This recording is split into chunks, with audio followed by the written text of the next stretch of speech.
Well, welcome. It's good to have you here. We are missing some of the people that would normally be here on a Sunday. Who are we missing? Yeah, campus is gone. Campus is at their fall kickoff rally retreat weekend to get ready for the new semester, and so we're missing some of them. But with all of the other kids in with us today, it hardly seems like anybody is gone. I do want to welcome, if you're an old timer and you're always here on Sundays, welcome. If you're visiting with us for the first time or second or third time, welcome to you. Certainly it's great having Kathy and Jackie being able to join us today from Colfax Elementary. How inspiring that was, just to see what your gifts are doing to help people that you don't even know. And welcome to all the young people here and all the teachers of those classes that get to sit with us today as well. And young people, elementary school kids, and even some of the middle school kids that often have their own class. I'm going to need your help here today during the lesson. So kind of get ready. Get a Bible ready, either your hard copy or your phone or whatever, because we'll need your help here in a minute. There is another welcome I want to give as well, and that is to Ryan and Amanda Burkett, a couple that moved from our sister church in Hawaii to join Jonathan and Don Hogarth's group over in Parker. They had on Friday evening a baby boy, and they welcomed him in. Yeah, that's cool. Amen. Elias Kai Burkett is his name. Mom and baby are doing fine, and they'll be joining the fellowship as time permits here. But beyond all that, it is back to school time. Yay! Younger kids, how are you feeling about it? Our elementary, are you feeling awesome about it, or? How about our middle school and high school kids? How are you feeling about back to school? I'd ask our campus, but they're not here, and I know some families are dropping off their students this weekend as they're heading back to campuses outside of Colorado. But for the rest of us older people, as parents, it's back to school for us as well. But even if you're not a parent, going into fall, there is a transition here from sort of the comfortability of summer and the lack of rigidity to the more structured fall time together. And as we head back into this fall season, I want to share some things today in our more interactive lesson time together, our family integrated service, that I think is going to help all of us, whether we're going back to school or we're just moving into the fall. And to do that, I want to start with this video. It's a fun video. The last several years, two teachers at Union Grove High School in Union Grove, Wisconsin, have put together a school music video to welcome their students back to school. And in this version we're going to take a look at, which was last year's version, the phys ed teacher Jordan Hine, a science teacher Mitchell Brockman, along with the cameo appearance of the principal, put this welcome back video together that we're going to watch. Coincidentally, their mascot is the Broncos. Go Broncos Thursday night with a good win. The version of their welcome back video this year is entitled This School Rules. This School Rules, based on Footloose. So let's take a look at this video.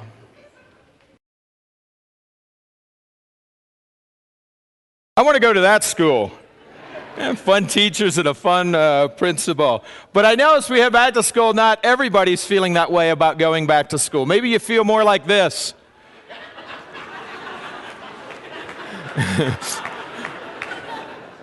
Or maybe like this. Or maybe even like this.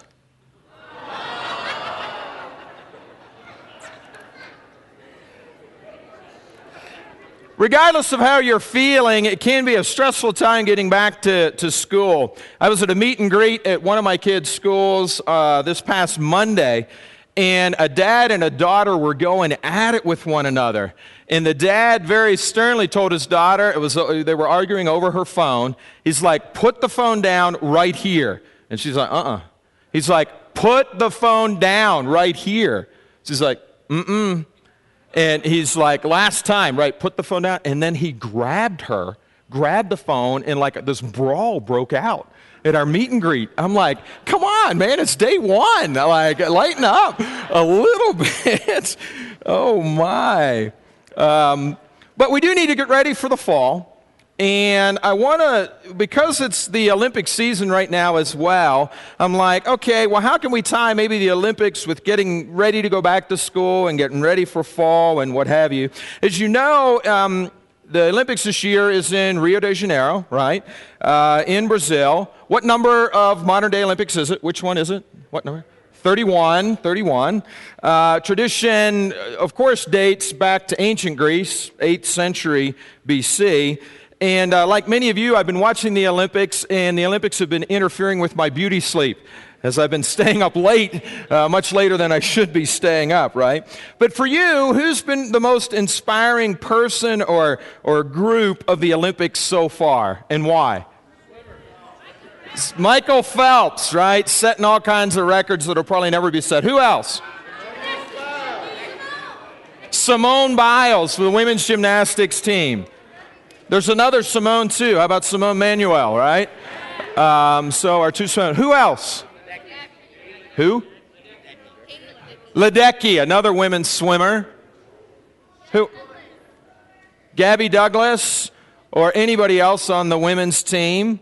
Hernandez or Allie Raisman or what? Yeah? Michelle Carter. What would event?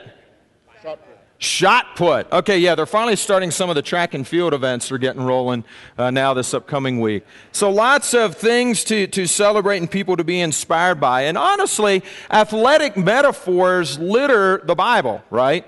And there are a number of New Testament principles that the Holy Spirit inspired the writers to use athletic-related terms that were familiar to the people of that time. What's one of the most likely passages when you think of one that's connected to athletic, sports, or competition? What's a passage that comes to mind? 1 Corinthians 9, what else? 1 Timothy 4, what else? Hebrews 12, what else? 2 Timothy 3. Yeah, so there's a lot that even come to mind. Here's one that comes to mind. And so as we're trying to merge today and just our brief time together, the Olympics and school, we're going to try to do it this way. I need somebody to come on up to me and read, one of the kids, elementary school, middle school, 1 Corinthians 9, this passage here on the screen. Find it in your Bible. And come on up, and I'll give you a microphone, and you can read it for us. Check. Okay. Who can come up and just read that for us? Find in your Bible. Middle school or elementary school? Come on up. First up, come on.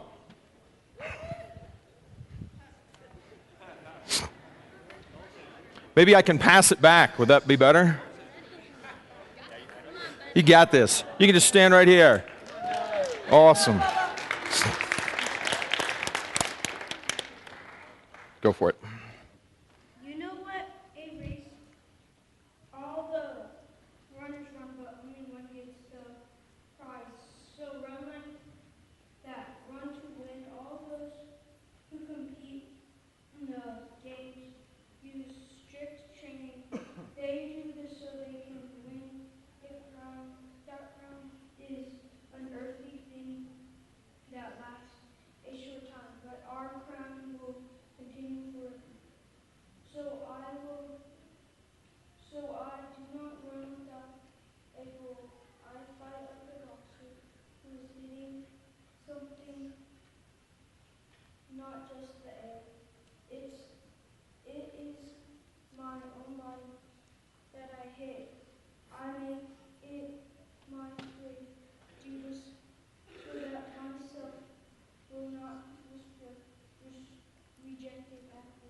Awesome.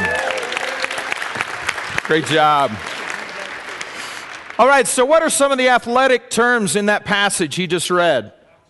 Boxer, train, race, run, crown. Yeah, etc. So there's so much in the Bible that we can engage with that even kind of connects to what's going on in the Olympics, but also has spiritual relevance. We're going to look at a few more here just in our time today with the kids to connect the Olympics and getting ready for school. And here's one we're going to look at, just about being spiritually strong as we head back to school. I'm going to need somebody to come up and read 2 Timothy 4:7. So again, somebody that can look that up in the Bible, 2 Timothy 4:7, and then come on up and I'll find you and we can read this. Who's got 2 Timothy 4:7? We'll come back here to a Hogarth child. Oh no, Dad, why'd you make me do this?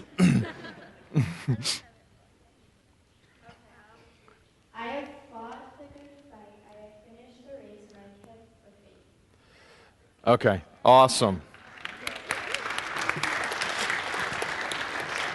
All right, so thousands are gathered in Rio, but maybe you didn't know that Henri, I don't speak French at all, but Henri Didon, that's how they tell me his name is pronounced. In the 1800s, years before the modern Olympics began, along with a few other religious seminarian types, put on an Olympic Games for the people that were in the town that they were a part of, and they gathered people from outside their towns and even from other countries as well. Here's something else you may not know. The founder of the modern-day Olympics, the actual founder of that, who was Baron Pierre de Coubertin, was a religiously educated Jesuit, all right? And he was influenced, the founder of the modern Olympics was influenced by a movement, catch this, known as muscular Christianity. And I immediately thought of Carlos Clark and Joe Lewanson. That's some muscular Christianity right there, right? And then I thought of me, not so much, yeah. But this movement, this muscular Christianity, they emphasized physical fitness and sport and developing Christian morality and character. So when you think that this particular passage is one that scholars believe influenced Coubertin to come up and promote this idea of the modern Olympics. And so if you look at this passage, I've fought the good fight, I've finished the race, I have kept the faith. He was convinced that getting people involved in sports could help them spiritually as well, both in terms of the morality and in terms of their character. What lessons can we learn from this passage as we're heading back to school, do you think could apply to school or band or sports or whatever as we head back? What are some lessons, what are some things that we could take from this, kids, and parents, you can help out, that we should do as we head back to school to make it a successful fall? What do you think? What's that? Don't quit. Don't give up. Finish. That word there, finish, is a good one. Finish what you start. Don't quit. Don't stop. Why would you not stop? Because you might be ridiculed, the Bible tells us other places, right? So just finish. What other lessons might we take from this? For school or sports or music, extracurriculars?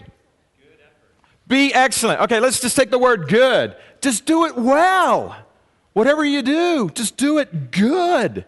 There's a good fight, which means there must be a bad fight, right? Don't get involved in bad fights, but good fights. The good fight means you have integrity. You don't cheat. You think about how much the Russians being caught doping or whatever, how that's kind of spoiled and tainted the Olympics and has been a storyline of the Olympics. We don't want to have anything to do with that. Hang out with good people, because bad company corrupts good character. Be a good sport in your music, in sports and academics, in the class, in your behavior, in the cafeteria. Be a good sport. One of the Olympic athletes, unfortunately for America, on the women's soccer team, their goalie, not a very good sport after losing. Had a little temper tantrum, and she's been written up all over the media outlets for being a poor sport. People watch. People take notice. Yep, Sammy.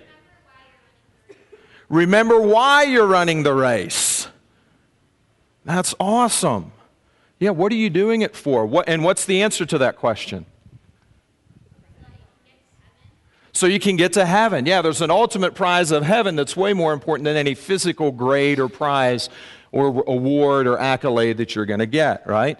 So we learn all those things from this one. We can be spiritually strong. Here's another one. How about just being bold? Being bold.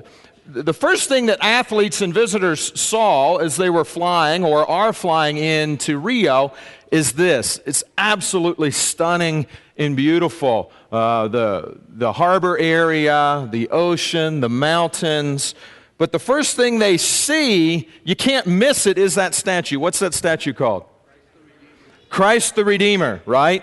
And it's reflecting the New Testament teaching of redemption, which goes back to a slavery kind of idea where, hey, I'm enslaved, but somebody's going to pay for me to be released from that slavery. So Christ paid for us to be released from our slavery to sins and set us free. So his arms are open wide, welcoming everybody. It also forms a cross, the way that his arms are there, and welcoming all who come. This was built in the last half of the 20th century, in the first half of the 20th century. In 1922, they began, and it was people in Brazil, as they were experiencing some of the same things we did here with separation of church and state. Many Brazilians felt, hey, we need to erect a statue as a way of reclaiming Rio for Christianity. That's why it was put there. And so I think of this passage in Romans 1. Let's have somebody, another one of our kids read this one. Who can read this one? Who wants to read it? It's really short. It's only a few verses. Garrett, you could probably just stand up and read it. Oh, Carter wants to read it. All right, come on, Carter. You can just read it off the screen or off your phone. For I am not ashamed of the gospel, because it is the power of God that brings salvation to everyone who believes, first to the Jew, then to the Gentiles. Mm-hmm. For the gospel, the righteousness of God is revealed, a righteousness that is by faith from first to last, just as it is written, the righteous will live by faith. Awesome. Thank you, Carter. So I thought about the beginning of this passage that Carter just read here. It says, for I'm not ashamed of the gospel. And although many people go to visit Christ the Redeemer, for some people it's an ultimate religious symbol. For others it's just a tourist attraction. You take your selfie and you move on, right? But unmistakably, this is an image that's known all over the world. Christ the Redeemer, Cristo Redentor in Portuguese, right? As we head back to school, and kids, as you head back to school this fall, what is one way you can be bold and unashamed, just like the people of Rio were in building this right where you cannot miss it no matter where you are in Rio? What's one way you can be bold and unashamed as you head back to school? What do you think? What are some ideas?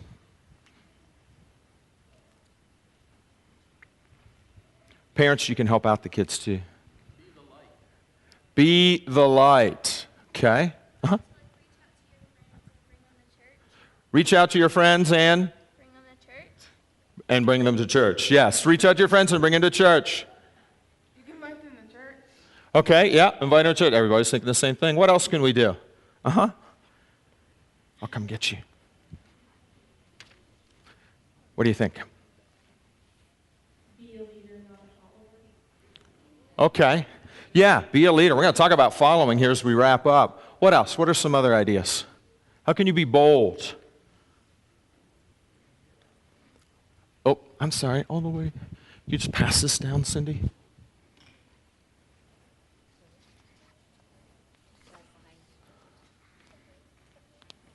Listen to your teachers. Oh. But what if I don't like what they're telling me to do? Yeah, we still got to listen. Uh-huh. Be a role model. Okay, be a role model. You have a specific way how? Like, set an example for other kids. Set an example. Maybe that previous verse. Fight the good fight. Do your best. Don't quit. Don't give up. Don't whine. Don't complain. Don't be a poor sport. Yeah, okay. One more over here. How can we be bold and unashamed as you head back to school this fall? I'm just going to hand it to, oh man, who's getting pointed out over here? People are being volunteered by their family and other kids, but not here. Don't talk when other people are talking. Don't talk when other people are talking. Wow, I need to learn that lesson too. Don't fall asleep in class. Don't fall asleep in class. Wow. That's a high calling right there. Sue, what do you think? Give me one. Have courage to stand up to others. Have courage to stand up for what's right. Yes, and on and on and on and on. So we want to represent Jesus, not just be a tourist attraction for Jesus, okay? So we need to be bold here. Here's another one. We can make sacrifices. We can make sacrifices. Some of us know the story of Eric Liddell. His Olympic story was chronicled in the 1981 Oscar-winning film, Chariots of Fire. He was best known for his running. He had great prospects for the 1924 Olympics in Paris. But, if you know the story, he was committed to the Bible's teaching to honor the Sabbath. And they had the 100-meter sprint on a Sunday. And so it's like, Usain Bolt has to run on Sunday, and he says no. Like, that would be crazy, right? But he said no, and he withdrew from the race because he wanted to honor the Sabbath. Instead, he concentrated on the 400-meter race, which he won, and in which he set a new Olympic record. In an interview after that particular race in the 400 meters, he said this: "The secret of my success is that I run the first 200 meters as fast as I can." Okay. Then for the second 200 meters, with God's help, I run faster. Right? That's kind of cool, right? And so it was reported that in that race, an Olympic staffer slipped a piece of paper to Eric right before he was about to run. And on it were written these words from 1 Samuel 2:30. Just read that with me. "Those who honor me, I will honor." Yeah, so it was reported that he was given this piece of paper right before running that race, in obvious reference to, hey, you honored God by not, in his mind, working, running, participating in the 100-meter on the Sabbath, and because you did that, you will be rewarded somehow. Now, it's not a guarantee he was going to win the 400 meters, but he did. And so the legend lives on that those who honor me, I will honor. And so sometimes we wonder, we make sacrifices for God, and we're like, do they do any good? Is it in vain? Why do I come to church as much as I do? Why do I go to maybe some of the teen events I go to? Why do I maybe take a stand and be bold at school and get grief for it? Gosh, come on, God. Just remember, those who honor me, God says he will honor and bless you back. This time I want to have two of our awesome teens come up who are just back from a youth corps, and they're going to share just how they were honoring God by helping God's people and helping those in need, and how they were blessed by doing that. We've actually had a handful of our kids go. Jed De Los Reyes went to Alaska. He's not able to be here today because he's already off to college. Christina Hess just got back from Mexico building homes and serving in an orphanage there. But just going to have Claire and Emily Dawashinsky come up and share about their experiences that they had at their youth corps experiencing. Again, sacrificing on the behalf of others and just sort of the blessings that they get as a result.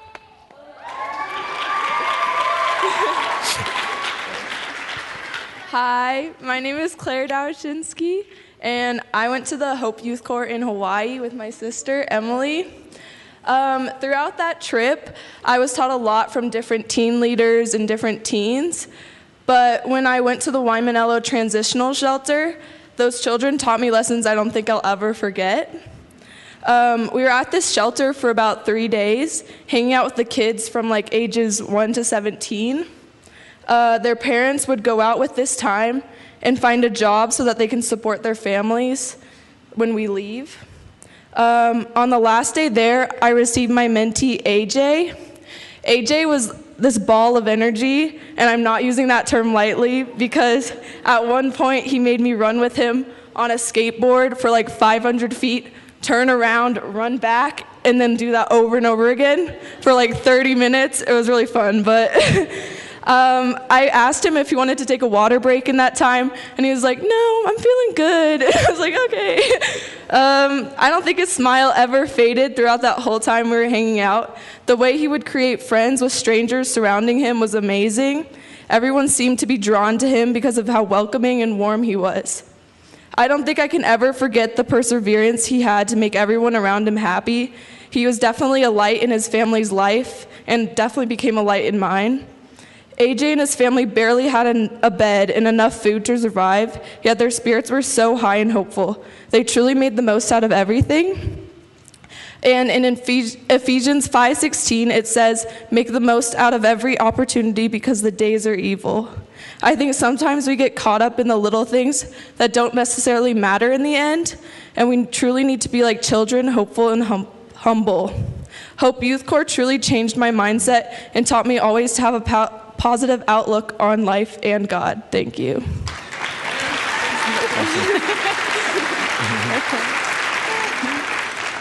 Hi, I'm Emily. And this year I also went to Hope Youth Corps Hawaii with my sister. There we worked by sharing our faith and mentoring kids at a homeless shelter. We tended to the elderly in an assisted living home, and we fed the homeless on the beach and restored a sacred pond in the Waimea Valley and protected their staple crop by weeding out lowy patches. One of my favorite service projects was when we visited the assisted living home.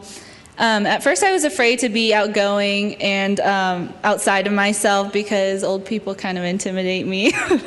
But later I met this older lady named Dorothy who had such an energy that I could never know would come from like an 80-year-old woman. And then despite our age differences and our opposite personalities, we got along really well together and we connected.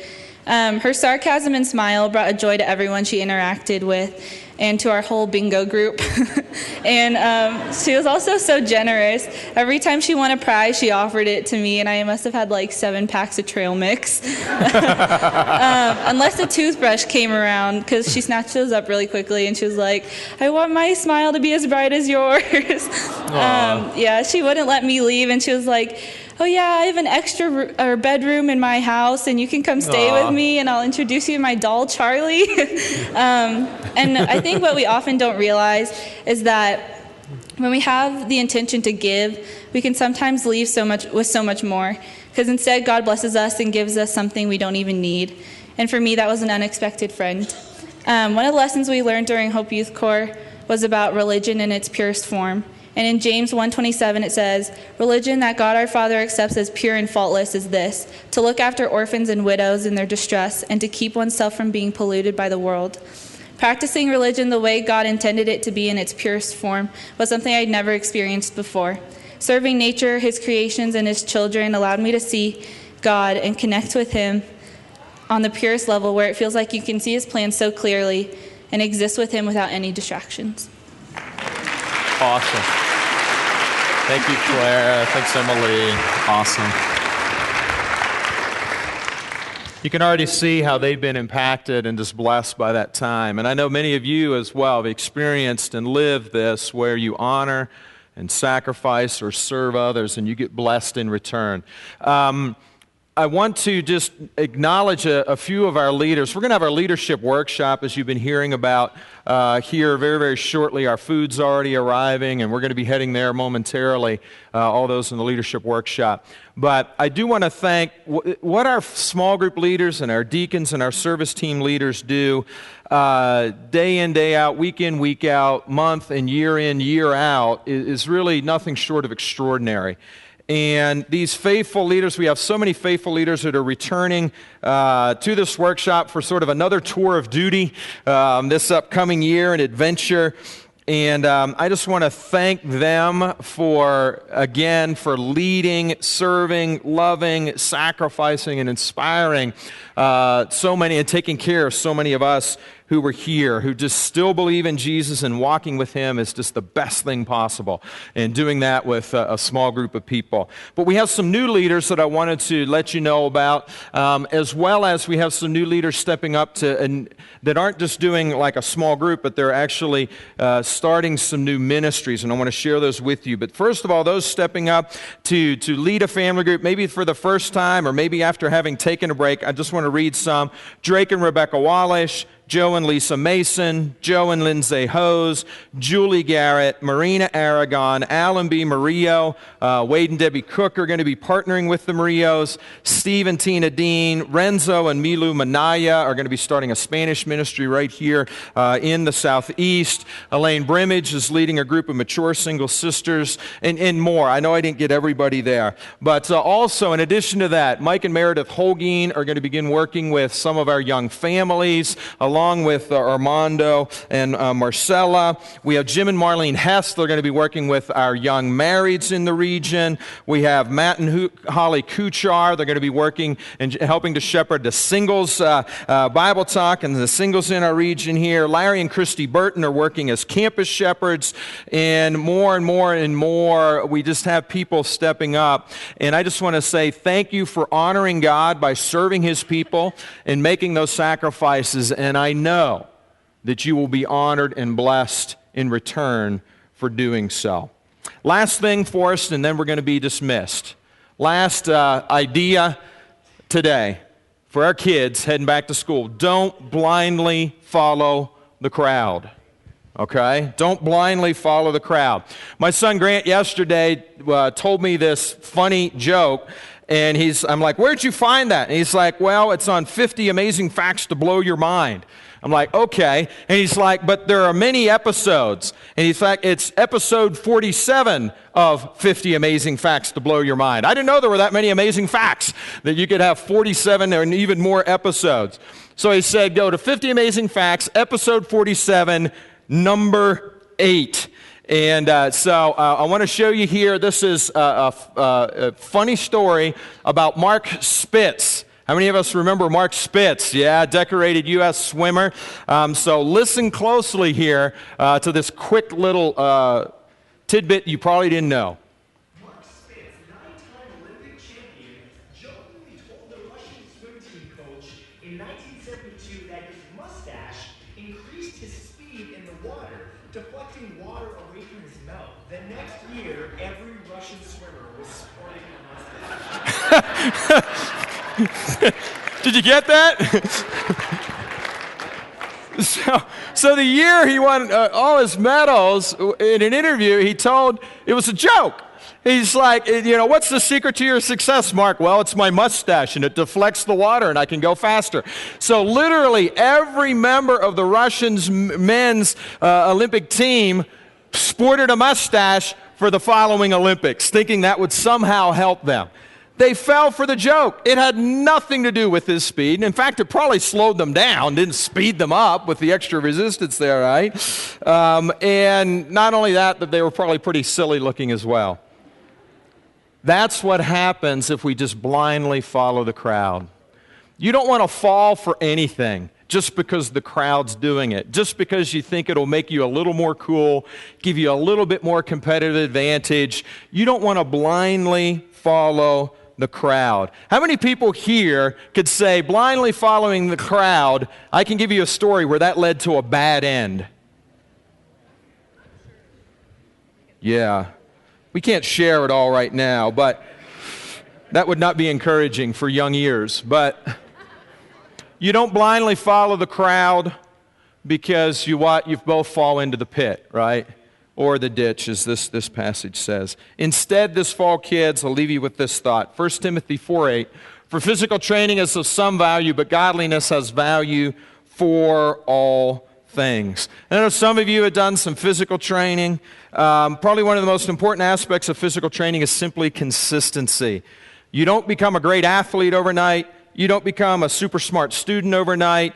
You don't become an accomplished musician without consistently, regularly training, building a habit. You reap what you sow. It's true in life, and it's true in everything that you're doing in school and in your extracurricular activities in school. Physical training is of some value, but godliness has value for all things. So as you head back to school, this is my plea for all of our younger people, our elementary students, our middle school students, our high school students this fall. What one thing can you do to be consistent with your training in godliness this fall? Do those things this fall that will help you be consistently training in godliness. It's coming to church. That's so valuable. Don't give that up this fall. Going to your small groups and that's so valuable. Don't give that up this fall. Train in godliness. If there's middle school devos like the one coming up this weekend, if there are teen devos, if there are other opportunities to build friendships with other people, just having game nights or having people over to your house, do that all the more and more. Don't let school, don't let sports, don't let music and whatever take the place of you training for godliness, because that physical training and those other things, there are some value. But godliness and training in that has value in everything, both in this life and in the life to come. So don't give up on those things. So hopefully the Bible, the Olympics, going back to school, you found some connections today. And even for the remainder of the Olympic Games, we got one more week of this happening this week. Look for spiritual connections in the games that can apply to you, that will encourage you, that will inspire you. And again, just thanks for coming. Thanks for all the kids being here for our family integrated service. We are done, and we'll see the leaders in 15 minutes in the fellowship hall for our workshop. Drive safely. We love you, and we'll see you soon.